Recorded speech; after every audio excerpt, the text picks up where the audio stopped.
eh, fenomena Gibran ini di mana-mana memang, dan cukup mengagetkan, itu cukup menyentak akar rumput daripada pemilih pemula dan pemilih muda.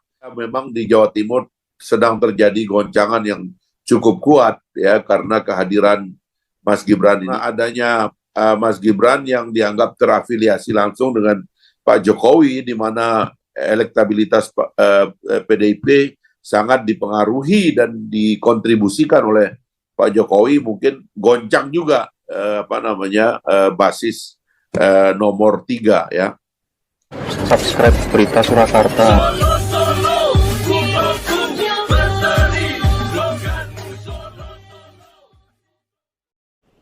Kemarin baru dimulai masa kampanye kita, dan memang masa-masa kampanye ini rupanya di-set up oleh partai-partai politik tidak terlalu lama, ya, sehingga ini akan mengambil waktu kira-kira hanya 70-an hari, ya, dengan masa efektif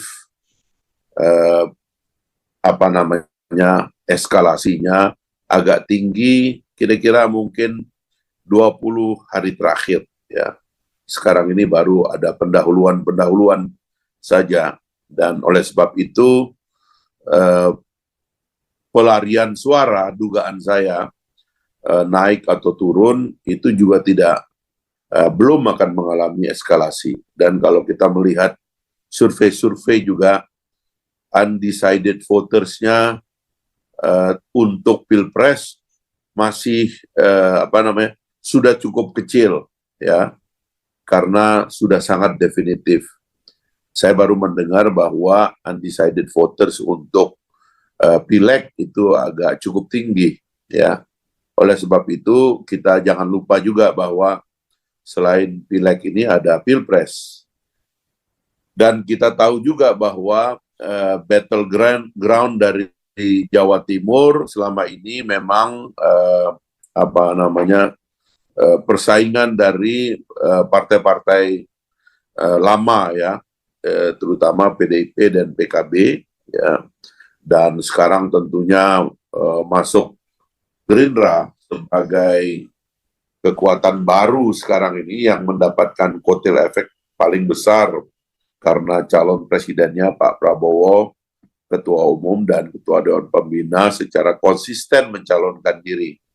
Oleh sebab itu memang dugaan saya Partai Gerindra akan mendapatkan efek kotel efek yang cukup besar, ya. Nah, selanjutnya saya kira untuk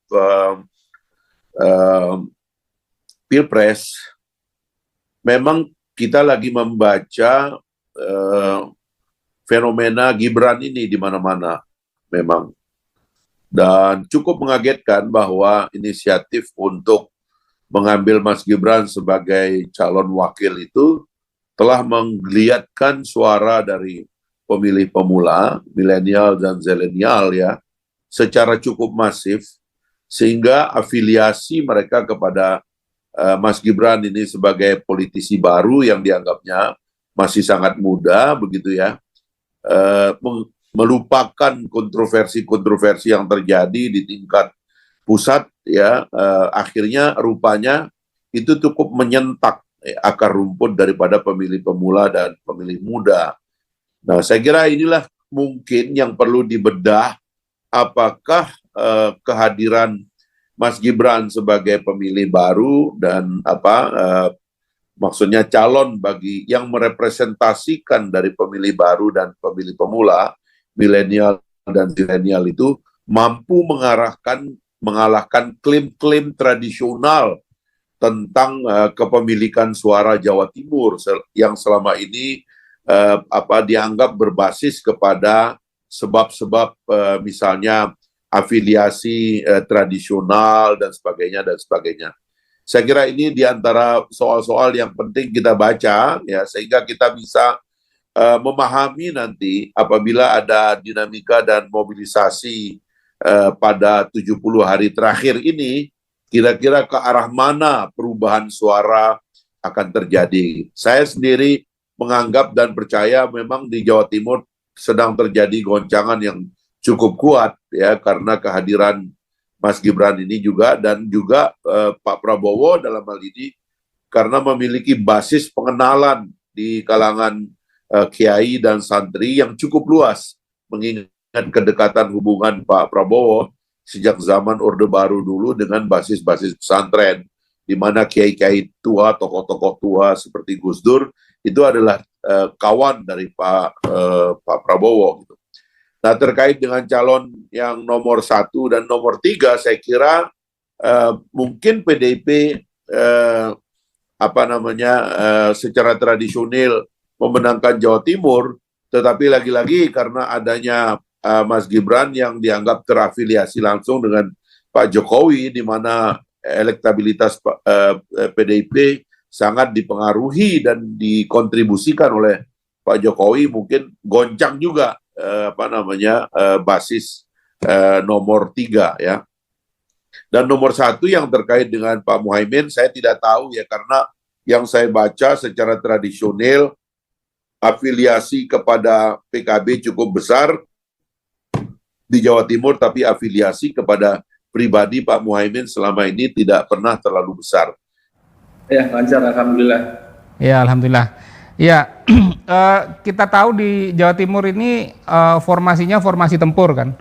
Bu Khofifah dan Karwo turun dan ada berada di Prabowo Gibran. Ini bagaimana mengkonsolidasi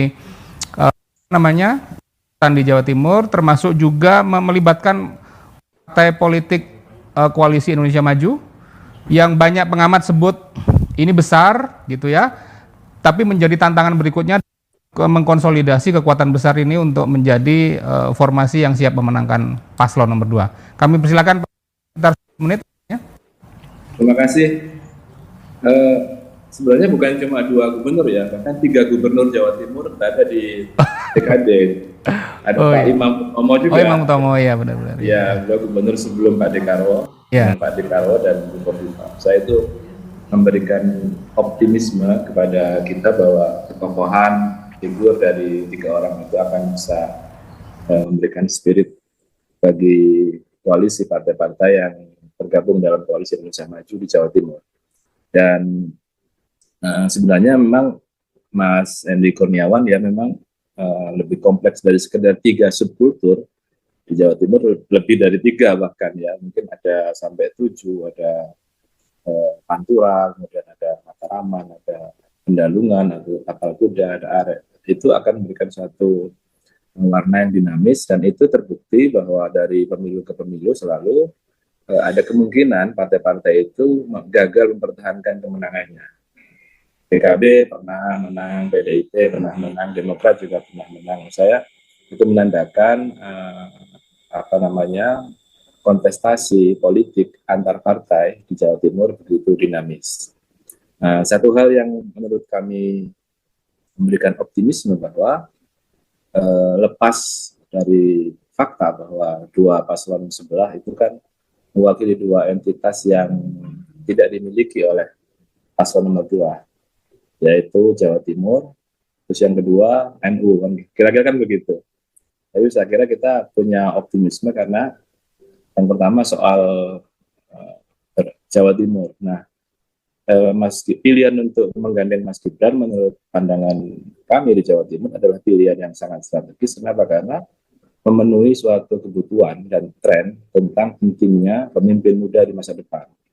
Dan itu tidak hanya tidak sekedar menjadi jargon ya, menjadi wacana, tapi benar-benar dipraktikkan dengan menggandeng Mas Gibran. Dan 56% generasi milenial dan generasi Z ini yang menjadi pemilih pada pemilu 2024 menurut saya bukanlah generasi yang tumbuh dalam suatu sekat-sekat primordialisme, sekat-sekat identitas. Mereka adalah orang-orang yang tumbuh dalam suatu iklim di mana mungkin ya kita nyebutnya sebagai borderless society. Masyarakat yang sudah tidak terikat dengan dari mana mereka berasal, tapi yang paling penting adalah kompetensi yang mereka miliki. Itu kan anak muda sekali. Nggak penting dia dia dari mana, Jawa Timur atau Jawa Tengah, menurut saya itu sudah sesuatu yang dalam tanda petik ya menjadi titik kuat ya, bahwa paslon nomor 2 lah yang adaptatif dengan perkembangan zaman, sudah melampaui batas-batas geografis mungkin ya, tetapi sudah memberikan jawaban atas pentingnya, perlunya satu model kepemimpinan anak-anak muda yang dia mau tidak mau, suka nggak suka, harus disiapkan sejak sekarang untuk jadi pemimpin masa depan. Kemudian yang kedua soal NU, penetrasi Pak Prabowo dan partai ya selama ini sudah cukup dalam kepada Nahdliyin itu. Sudah cukup dalam. Saya mengapresiasi benar yang disampaikan oleh Bang Fahri tadi, bahwa itu sudah terbangun sejak Pilpres 2014 ya, 2019, dan hubungan dengan para kiai, tokoh-tokoh NU itu dimaintain dengan hal-hal yang lebih substantif menurut pandangan subjektif kami ya. Itu dibuktikan dengan misalnya, Partai Gerindra sebagai partai yang dipimpin oleh Pak Prabowo, ya, memang bukan partai yang dilahirkan dari rahim NU, tetapi di tingkat provinsi misalnya, 15 orang anggota DPD Provinsi Jawa Timur Partai Gerindra, 11 diantaranya itu adalah kader-kader NU. Itu jumlah yang menurut saya jumlah yang besar ya, untuk memberikan kesempatan, apresiasi, ruang ya, kepada partai yang kelahirannya tidak dari rahim NU. Dan kita juga seperti merasa kayak blessing in disguise gitu. Karena apa? Karena ketua-ketua partai pengusung paslon nomor 2 ini juga dilalah ketua-ketua DPD atau DPW-nya juga memiliki background NU. Termasuk Partai Gelora itu sahabat saya Mas Sirot itu ya. Saya berproses bersama dengan beliau ketika masih kakak senior saya di kampus ya, di PMII, dan menurut saya identitas itu menjadikan bahwa dalam pandangan publik itu lebih substantif, memberikan ruang, memberikan tempat ya, kepada Nahdliyin. Itu jauh lebih substantif daripada sekedar mengambil identitas NU, mengambil jargon-jargon NU, tetapi dalam praktiknya tidak terlalu memberikan ruang yang besar kepada kader-kader Nahdliyin. Nah, itulah yang saya merasa menjadi optimis ya, bahwa paslon nomor 2 ini satu sisi dengan mengusung Mas Gibran sebagai pasangan wakil presiden adalah jawaban atas kebutuhan di masa depan, dan yang kedua bahwa ber-NU bagi Pak Prabowo atau bagi Partai Gerindra atau mungkin bagi partai-partai yang lain. Pak Sarmuji itu juga orang NU kan gitu, ketua Golkar. Pak Emil itu juga orang NU. Bahkan beliau pernah ikut menginisiasi pendirian NU istimewa ketika dia kuliah di Jepang. PBB juga, saya katakan Gelora juga. Menurut saya ber-NU bagi paslon nomor 2 ini lebih substantif, tidak sekedar simbol-simbol, jargon-jargon. Nah, inilah yang memberikan optimisme kepada kami bahwa ceruk Nahdliyin itu akan bisa kita ambil, ditambah dengan kenyataan bahwa tokoh NU, Bukovifa Indar Parawansa nanti akan memperkuat pasukan TKD di Jawa Timur. Ini menurut saya satu amunisi yang besar, yang luar biasa, yang harus dioptimalkan. Kemudian yang ketiga, saya rasa memang jadi bukan soal yang mudah memang mengkonsolidasikan partai-partai besar ini, bagaimana memadukan. Tapi saya optimistik bahwa elektabilitas Pak Prabowo yang di atas elektabilitas partai ini kan sesuatu yang menurut saya tidak ditemukan. Optimistik bahwa elektabilitas Pak Prabowo yang di atas elektabilitas partai ini kan sesuatu yang menurut saya tidak ditemukan di antara paslon yang lain, capres yang lain, termasuk Gus Muhaimin, termasuk menurut saya Pak Ganjar. Hanya Pak Prabowo lah yang tingkat elektabilitasnya jauh di atas elektabilitas partai yang dipimpinnya. Ini menandakan bahwa sebenarnya ketokohannya bisa bisa di-deliver ya ke semua partai-partai pengusung, dan saya yakin partai-partai yang lain akan mendapatkan kotel efek ya, dari usaha yang keras untuk mengkampanyekan Pak Prabowo di tempatnya masing-masing. Subscribe Berita Surakarta.